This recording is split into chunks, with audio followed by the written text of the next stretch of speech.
Hi friends, welcome to Nenjis cash talk, a talk relate to cash. അപ്പോൾ നമ്മൾ financial പ്ലാനിങ്ങുമായി ബന്ധപ്പെട്ട കുറേ കാര്യങ്ങളാണ് ഡിസ്കസ് ചെയ്യുന്നത്. അതിൽ നമ്മൾ ഓരോ കാര്യങ്ങൾ സംസാരിച്ചിരുന്നത്. നമ്മൾ ബഡ്ജറ്റിംഗ് പറഞ്ഞിട്ടുണ്ട്, എമർജൻസി ഫണ്ട്, അതുപോലെ തന്നെ നെറ്റ് വർത്ത്, അങ്ങനെ പല കാര്യങ്ങളും നമ്മൾ പറഞ്ഞിട്ടുണ്ട്. അപ്പോൾ ഇന്ന് വളരെ ഇമ്പോർട്ടൻ്റ് കാര്യമാണ്. നമ്മൾ ഫിനാൻഷ്യൽ പ്ലാനിങ് നമ്മൾ വളരെ ഇമ്പോർട്ടൻറ്റ് കൊടുക്കുന്ന ആളാണെങ്കിൽ you should have A goal.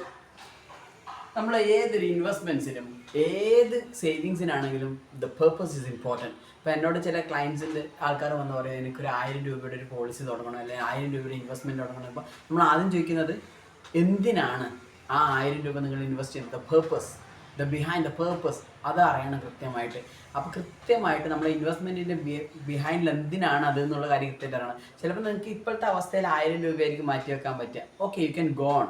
പക്ഷേ ഏറ്റവും ഇമ്പോർട്ടൻ്റ് ആയ കാര്യം നമ്മൾ എന്തിനാണ് ഇൻവെസ്റ്റ് ചെയ്യുന്നുള്ള കാര്യം നമ്മൾ കൃത്യമായിട്ട്. ഇപ്പോൾ നമ്മൾ സപ്പോസ് ഒരു എഡ്യൂക്കേഷൻ പ്ലാനാണ് നമ്മുടെ മുന്നിലാണെങ്കിലോ, അപ്പോൾ എഡ്യൂക്കേഷൻ ആദ്യം നമ്മൾ അറിയേണ്ട എഡ്യൂക്കേഷൻ ഫണ്ട് എത്ര വേണ്ടി വരും നമ്മൾ കൃത്യമായിട്ട് മനസ്സിലാക്കണം. ആസ് എ ഫിനാൻഷ്യൽ കൺസൾട്ടൻറ്റ് ഞാൻ ആദ്യം അവർക്കൊരു റിപ്പോർട്ട്സാണ് കൊടുക്കുക. നിങ്ങളുടെ കുട്ടിയുടെ ഹയർ എഡ്യൂക്കേഷനുണ്ട് എത്ര ഫണ്ട് വേണം, അതിൽ കൺസിഡർ ചെയ്യുന്ന പല കാര്യങ്ങളുണ്ട്. അത് വരും വീഡിയോസിൽ നിങ്ങളുടെ മുന്നിൽ വരും. ഏറ്റവും ഇമ്പോർട്ടൻറ്റ് നിങ്ങൾ കൊടുക്കുന്നത് ഏത് ഇൻവെസ്റ്റ്മെൻ്റ് ആണെങ്കിലും ഏറ്റവും ഇമ്പോർട്ടൻറ്റ് കൊടുക്കുന്നത് ദ പേർപ്പസ്, ദ ഗോൾ. എന്തിനാണ് ഞാൻ ഈ ഇൻവെസ്റ്റ്മെൻറ്റ് ചൂസ് ചെയ്യുന്നത് എന്നുള്ളതാണ്.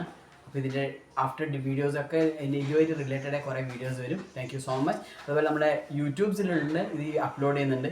Every one must subscribe. Thank you so much.